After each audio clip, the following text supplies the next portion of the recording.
안녕하세요, 재현쌤. 안녕하세요.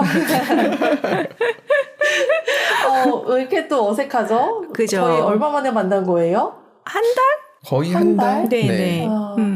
그래서 그런지 약간 아직 그 낯설음? 그런 게 남아있는 것 같아요. 아, 진짜 슈퍼 아이들이 모여서. 네, 진짜 네. 항상 새로 만나도 늘 낯선 그 새로움.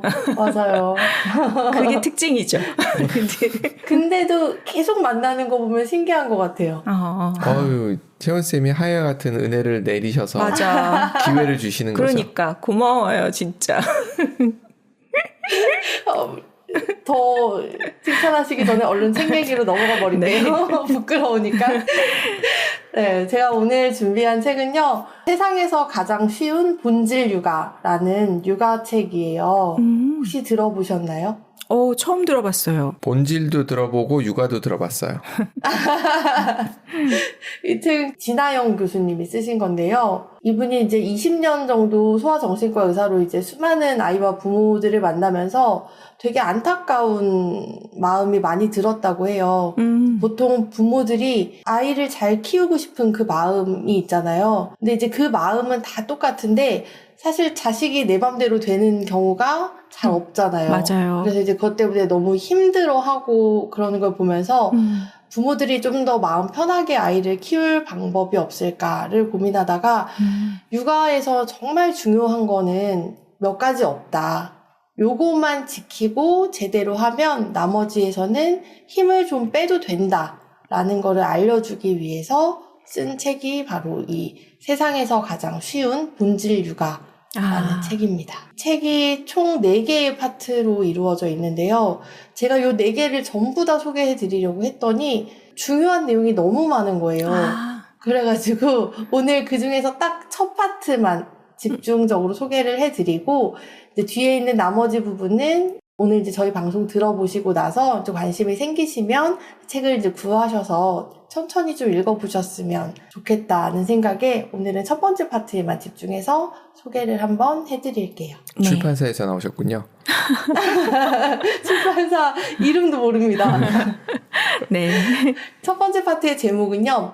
밥을 짓듯 아이를 키워라입니다. 그래서 이 파트에서는 육아를 밥 짓기에 비유를 하고 있어요. 네. 그래서 이분이 이제 밥 짓기 요법이라고 이름까지 붙이셨는데요. 밥을 하려면 일단 쌀이 있어야 되잖아요. 네. 그래서 이 쌀은 아이, 우리가 키우는 아이는 쌀이고 또 밥을 하려면 물도 있어야겠죠. 네. 이 물은 사랑과 보호. 근데 우리가 이제 밥을 할 때 물을 너무 많이 넣으면 밥이 아니라 죽이 돼버리잖아요. 네. 그래서 쌀이 잠길 정도의 사랑과 보호는 주되 너무 많은 사랑과 보호로 아이를 망치지 말라라는 뜻으로 물은 사랑과 보호고요. 그 다음에 이제 불을 떼줘야 되잖아요. 네. 이 불은 가르침. 근데 우리가 이제 평소에 얘기하는 뭐 학업적인 가르침 이런 게 아니라 가치나 마음 자세 이런 거를 가르치는 걸 이제 불에 비유를 하는데 네. 밥을 하다가 이제 중간에 불이 꺼져버리면 밥이 되다가 말잖아요. 그래서 이 가르침은 아이를 키우는 내내 지속적으로 꺼지지 않게 불처럼 그렇게 줘야 된다라고 해가지고 가르침을 불에 비유를 하고 있습니다. 요게 이제 밥짓기 요법의 핵심이고요. 여기서 이제 또 중요하게 말씀하시는 게 뭐냐면 밥을 할 때는 우리가 쌀 넣고 물 붓고 불 떼주고 한 다음에 이제 밥이 될 때까지 뜸을 들일 때까지 기다리잖아요. 네. 근데 많은 부모들이 하는 실수가 이게 잘 되고 있나 궁금하니까 중간중간 자꾸 열어보고 맞아. 아니면은 뭐 이것도 넣어보고 저것도 넣어보고 한다는 거예요. 그게 오히려 아이를 망칠 수도 있다. 우리 아이, 그러니까 쌀이 가지고 있는 그 단 밥맛을 믿고 인내하고 기다려주면 우리 아이는 충분히 잘 클 수 있다. 이게 이제 밥짓기 요법의 핵심인 것 같더라고요. 와, 비유가 정말 찰떡이에요. 맞아요. 저도 그래서 이 4가지 파트 다 너무 좋았는데 네. 첫 번째 파트를 골랐던 게 비유도 너무 좋고 그 비유에 담긴 의미도 너무 좋더라고요. 그래서 그러게요. 이제 이거를 골랐고요. 지금부터는 이제 그 쌀과 물과 불에 대해서 좀 더 자세히 하나씩 살펴볼게요. 네. 이제 먼저 쌀은 아이잖아요. 내 아이의 재능을 찾는 법이라는 부제로 쌀에 대한 이야기를 하는데, 제가 지금 직업이 초등학교 선생님이잖아요. 네. 그러면 이제 학부모 상담을 할 일이 굉장히 많이 있어요. 근데 이제 상담을 하면 부모님들은 항상 우리 아이는 이래서 걱정이에요, 뭐가 문제예요 하고 아이의 단점을 얘기하시지 장점을 말씀하시는 분은 거의 없어요. 근데 이렇게 단점을 다 이제 말씀하시고 나서 뭘 물어보시냐면, 우리 아이가 학교에서 또 다른 문제를 일으키지는 않나요? 선생님이 보시기에 부족한 부분은 없나요? 이렇게 말씀을 하시더라고요. 사실 저도 그런 것 같아요. 저도 부모의 입장에서 선생님이랑 상담을 하다 보면 저희 아이가 잘 하고 있나요? 걱정이 됩니다. 이렇게 시작을 하지, 얘는 뭘 잘해요? 뭘 칭찬을 해주면 더 잘해요? 뭐 이런 식으로 좋은 점을 얘기를 하지는 않더라고요. 근데 이 책에서는 의식적으로 아이가 좀 잘하는 것에 집중을 해야 된다 라는 말씀을 하십니다. 생각을 해보면 아이가 진짜 못하고 부족한 거를 굳이 막 거기에 집중을 해서 평균까지 끌어올리려고 노력하는 것보다는, 이 아이가 좀 치명적인 단점이 있다면 뭔가 다른 일을 하는데 지장은 없을 정도, 그 정도로만 살짝 보완을 해주고 아이가 잘하는 점에 집중을 해서 그걸 더 잘하게 도와주는 게 효율적이고 현명한 방법이지 않겠냐, 이렇게 말을 하더라고요. 맞아요. 근데 또 제가 이 얘기를 들으면은 어떤 생각이 드냐면, 근데 우리 아이는 잘하는 게 없는데, 우리 아이가 장점이 있어야 내가 거기에 집중을 하지, 내 눈에는 계속 단점만 보이는데, 이런 생각이 들더라고요. 왜 그런가 생각을 해보면 이 책에도 나와 있는데, 우리가 보통 아이의 뭐 재능, 능력 이런 걸 얘기를 할 때 뭔가 머리가 좋다, 나쁘다, 공부를 잘한다, 못한다, 요런 걸 기준으로 나누는 경우가 대부분이더라고요. 맞아요. 근데 인간이라는 게 그렇게 단순한 동물이 아니기 때문에 그 IQ, 지능, 뭐 학업 성적 이런 걸로만 아이의 재능을 판단해서는 안 된다고 얘기를 합니다. 네. 그래서 이제 그 유명한 교육 심리학자 하워드 가드너가 다중지능 이론을 얘기를 했잖아요.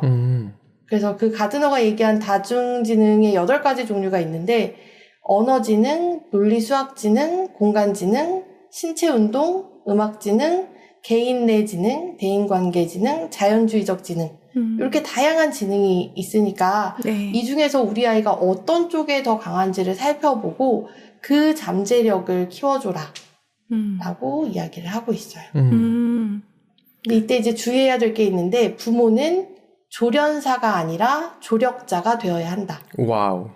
조련사는 아이를 부모가 원하는 방향으로 끌고 가는 거고, 네. 조력자는 아이의 의견을 존중하면서 아이가 이제 자신의 길을 갈 수 있도록 도와주는 역할이잖아요. 네. 그래서 조련사가 되지 말고 조력자가 되어야 한다라는 말이 굉장히 인상 깊더라고요. 정말. 라임까지 맞춰가지고. 네, 딱이다. 그러니까요. 정말. 근데 이분이 그 미국에서 의사를 하고 계셔가지고 네. 원래는 한국 분이신데 미국으로 의대를 가셨나 봐요.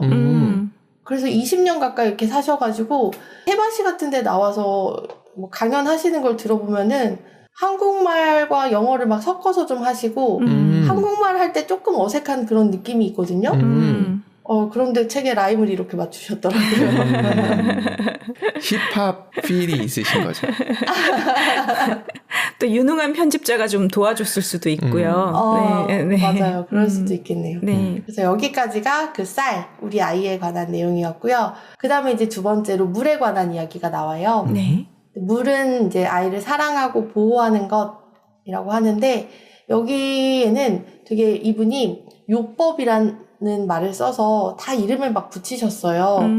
그래서 지금 이 첫 번째 파트도 밥짓기 요법이라고 하셨잖아요. 네. 근데 이 물 그 파트에서도 뭔가 무슨 요법들이 되게 여러 개가 나오거든요. 근데 이제 그 중에서 20초 허그 요법, 맞장구 요법, 요런 거는 이름만 들어도 뭔지 아시겠죠? 금방 알 것 같아요.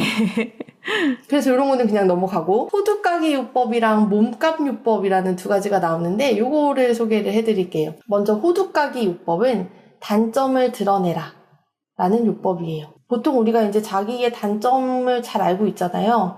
그러면 이 단점을 어떻게든 다른 사람한테 숨기려고 그 딱딱한 호두 껍질 같은 그런 껍질 안에다가 내 단점을 막 숨기려고 한대요. 근데 그러지 말고 그냥 이 호두 껍질을 까버려라. 드러내라. 사실은 나 이런 거 좀 못해. 나 이거 좀 약해. 이렇게 드러내고 나면 오히려 내가 좀 당당해질 수 있다라는 거죠. 근데 뭐 내가 단점을 숨기고 싶었는데 이걸 갑자기 드러내는 게 쉽게 되는 건 아니잖아요. 네. 그래서 이거를 드러내기 전에 자신이 이제 꼭 그런 생각을 먼저 해야 된대요. 나는 내 약점과 단점을 다 포함해도 가치 있는 사람이다. 충분히 소중한 사람이다. 이거를 이제 스스로 자기한테 계속 이렇게 얘기를 하고 그게 이제 되면 그 다음에 이제 다른 사람들한테 오픈을 하는 거죠. 그러면 이제 그걸 숨기느라 낮아졌던 자존감이 올라가고 이제 마음이 점점 이제 더 건강해질 거다라는 건데요. 요거는 부모가 먼저 연습을 한 다음에 우리 아이가 꼭 할 수 있도록 아이들한테 가르쳐 줘야 된다라고 이렇게 소개를 하고 있습니다. 그러니까 세상 어려운 게 모범을 보이는 거잖아요. 맞아요. 이거 정말 어려운 것 같아요. 맞아요. 그러니까 부모가 자존감이 높으면 아이들이 높아진다는 말은 아는데 그렇게 하기가 너무 어려우니까. 그래서 부모가 그 자기 스스로가 더 좋은 사람이 되려는 노력이 그게 진짜 중요한 것 같아요. 다 같이 모여서 이런 방송 들으면서 같이 자존감을 그럼요. 올려봤으면 좋겠습니다. 그러게요. 그리고 이제 그 다음으로 나오는 거는 몸값 요법인데요. 요거는 이제 예민한 아이의 자존감을 키우는데 특히 더 도움이 된대요. 이거는 뭐냐면 내가 이제 이 세상 사람들의 몸값을 내가 매긴다면 누구에게 가장 높은 가격을 매기겠느냐라는 생각을 해보라는 거죠. 그러면 이 몸값을 매기는 게 나라면 당연히 나에게 가장 높은 몸값을 매겨야 된다는 거예요. 그래서 내가 만약에 금 100돈의 가치가 있는 사람이다. 그러면 다른 누구도 금 100돈보다 더 많은 가치를 매겨서는 안 된다는 거죠. 근데 이게 이제 자칫 잘못하면은 너가 세상에서 제일 중요해. 너 말고 다른 사람은 너보다는 덜 중요해. 이렇게 될 수가 있는데 이런 게 아니라 너가 하고 싶은 말이 있고 너가 하고 싶은 무언가가 있는데 다른 사람 기분에 맞춰주느라 그 사람한테 질질 끌려서만 다녀서는 안 된다. 이거를 알려주기 위한 방법이라고 해요. 그 아이가 지금 기분이 이런 것도 중요하고 그 아이의 상황도 중요하지만 무엇보다 너한테는 네가 가장 소중한 사람이기 때문에 네가 할 말이 있다면 하고 하기 싫은 게 있다면 안 해도 된다. 예민한 아이들은 특히 그 주변 사람들의 기분이나 이런 거를 되게 잘 캐치하잖아요. 네. 그래서 그걸 불편하게 만들기 싫어가지고 좀 끌려다니는 경향이 있는데 그런 거를 막기 위해서 이 몸값 요법을 가르쳐야 된다는 거죠. 반대인 경우는 어떻게 하라는 얘기가 있나요? 사이코패스나 소시오패스. 그 정도까지는 안 가더라도 타인에 내가 대해서 제일 잘났어.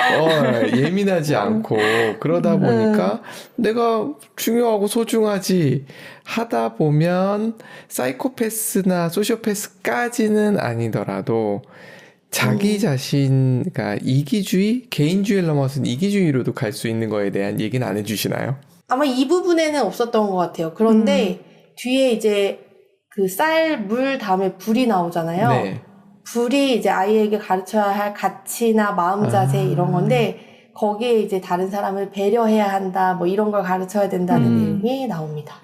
진짜 항상 느끼는 거지만 채원쌤 대단하세요. 왜요? 질문에 갑자기? 대한 대답을 너무 환상적입니다.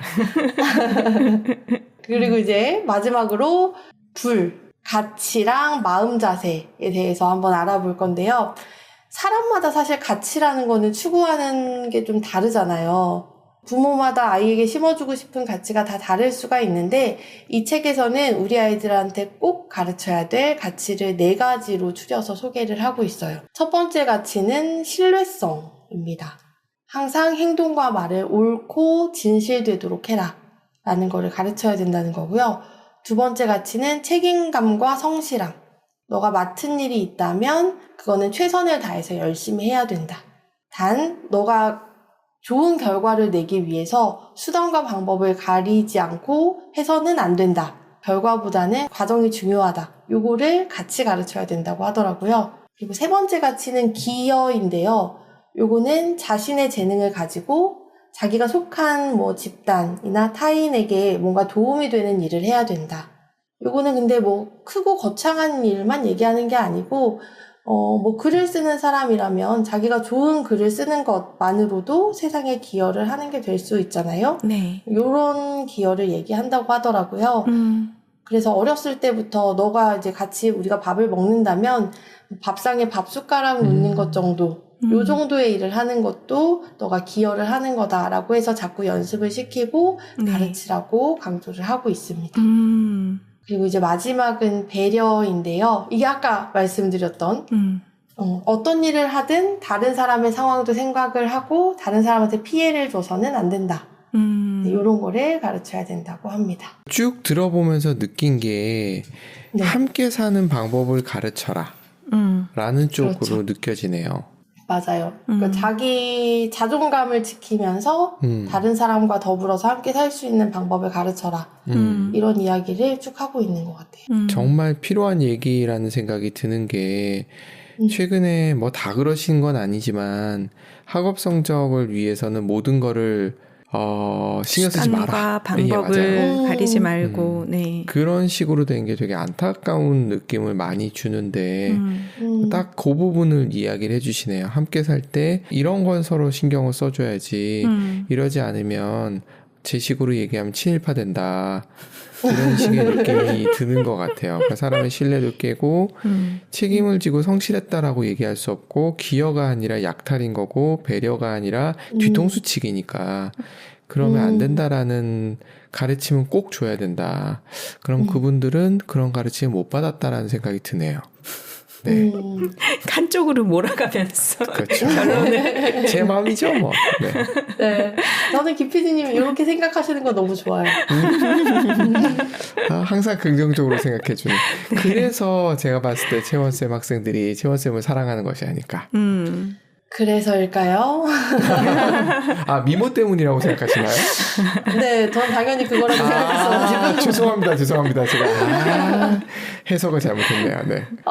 마침부터 방금 저한테 긍정적으로 생각한다고 하셨는데 네. 여기에 이제 불 부분에 가치와 마음 자세 이렇게 두 가지를 가르쳐야 된다라고 나와 있는데 방금까지 이제 제가 얘기한 게 가치에 대한 내용이었고요. 이제 마지막으로 어떤 마음 자세를 가르칠 것인가 라는 부분에서는 가장 도움이 되는 마음 자세는 긍정적인 마음 자세다 라고 얘기를 하시더라고요. 근데 여기서 말하는 긍정은 뭐든지 잘 될 거다, 뭐 다 잘 될 거다, 뭐 다 좋게 생각해라 이런 게 아니라 어떤 상황에도 좋은 점과 나쁜 점은 공존한다. 이런 마음이 있으면 힘든 일이 있더라도 내가 지금 겪고 있는 이 상황에서도 분명 좋은 점이 있을 거야 하면서 이제 그 어려움을 이겨낼 수 있을 테니까요. 이런 마음 자세를 가르쳐야 된다라고 하더라고요. 정말 어려운 부분입니다. 맞아요. 어렵지만 인생의 가치 중에 핵심적인 것들을 어릴 때부터 스며들듯이 듣거나 느낀다면 그 아이들이 자라면서 서서히 그걸 체득할 테니까 맞아요. 어릴 때부터 그걸 보여주거나 알려주는 게 필요할 것 같다는 생각이 드네요. 뭔가를 간절히 원한다고 해서 꼭 이루어지는 게 아니잖아요. 시크릿에 대한 잘못된 해석이 원하면 무조건 그대로 이루어진다는데 뭐 저희 딸내미하고도 하는 얘기가 어떤 결과가 나올지는 모르는데 그 결과가 너를 위한 최선의 결과일 거야.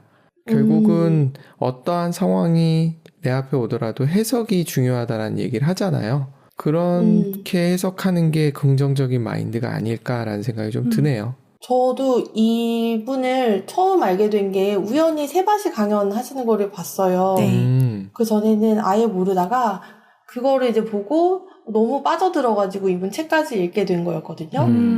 근데 거기서 저를 빠져들게 했던 가장 강력했던 문장이 뭐였냐면 모든 일은 나에게 일어나는 것이 아니라 나를 위해 일어난다. 나에게가 아니라 나를 위해. 나를 위해. 이분이 뭐 크게 아프셨대요. 그래가지고 그것 때문에 되게 힘든 시간을 지내셨는데 그 상황에서 이게 나한테 일어난 이유가 있을 거야. 나를 위해서 분명 나에게 이런 일이 있었을 거야. 그래서 요거에서 의미를 찾고 지금 내가 아파서 더 좋아진 점을 찾아서 그거를 극복하고 오히려 아프고 난 뒤에 상황이 더 좋아졌다는 얘기를 하시더라고요. 근데 저는 그 문장이 너무 마음에 들어가지고 이분 책까지 읽었는데 역시나 책에도 좋은 내용이 되게 많아서 오늘 소개를 해드렸습니다. 아, 네. 이야. 숨어 있는 보석 같은 책. 네, 저희는 정말 읽을 일이 없죠. 애가 너무 커가지고. 근데 지금 들려주는 얘기 들어보니까 육아책이 아니라 인생책 같아요. 인생에서 필요한 맞아요. 이야기들. 네. 그리고 서로 그럴 수 있는 친구가 돼주면 좋겠다라는 생각도 들고요. 맞아요. 그 이분이 육아책 말고 또 다른 책 쓰셨는데 마음이 흐르는 대로. 굉장히 얼굴 열정적이고 씩씩하신 스타일로 강연하시잖아요. 맞아요, 오, 맞아요. 알겠네요. 네. 그 인스타에도 항상 그 맨 얼굴로 막 되게 꾸밈 없는 사진을 막 올리세요. 진정한 자존감 갑.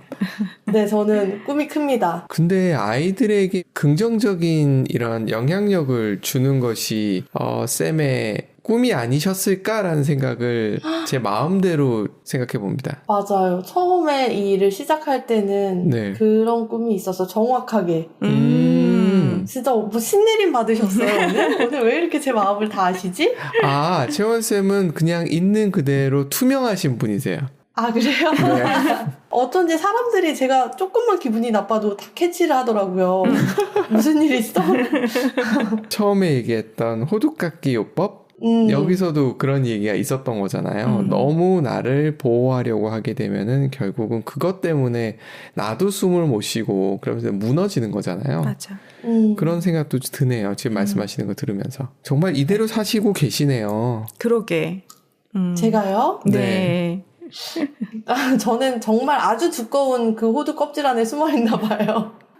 제가 오늘은요, 그 세상에서 가장 쉬운 본질 육아 책 소개를 해드렸는데요. 이게 처음에 말씀드렸던 것처럼 파트가 4개가 있는데 첫 번째 파트만 소개를 해드린 거예요. 이제 두 번째 파트를 보면은 내 아이를 움직이는 힘이라고 해서 외적 동기보다는 내적 동기를 유발하는 방법 이런 게 나오고요. 세 번째 파트는 아마 아이와 함께 규칙을 정하고 뭐 일상을 루틴화하고 뭐 이런 이야기도 나오고요. 네 번째 파트도 아마 좋은 얘기가 나왔을 거예요. 갑자기 생각이 안 나는데. 아무튼 그래서 아이를 키우는데 뭔가 어려움이 있거나 좀 뭔가 불안하고 나만 이렇게 힘든 걸까 하는 생각이 드는 부모님이시라면 이 책 한번 찾아서 읽어보시는 거 추천드립니다. 모든 분이 읽어야 될 책이라는 그러네요. 결론이 나오네요. 네. 오늘도 네, 좋은 그렇죠. 내용. 네. 출판사 어디죠? 저